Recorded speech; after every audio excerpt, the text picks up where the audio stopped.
Hi there, Simplifiers. It's Eileen Reed, a professional organizer with Simplify with Eileen Organizing. Just wanted to chat with you a little bit about boxes.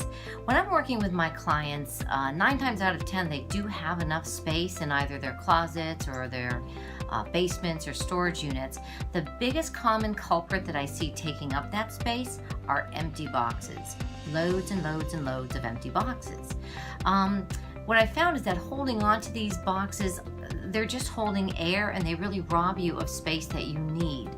I would say get rid of the toaster box, the coffee maker box, the box that maybe a vase came in.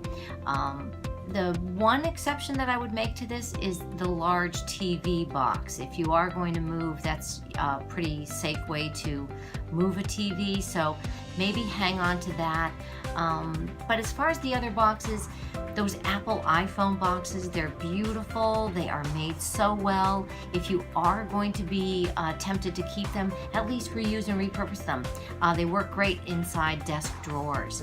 Otherwise, if you are going to keep boxes, I'd encourage you to flatten them out so that they can lay flat against a wall or a floor of a closet.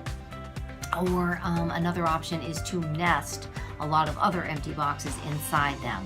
But really consider the space that you have, and if empty boxes are robbing you of that space, get rid of them so that you can use the space for things that really do matter.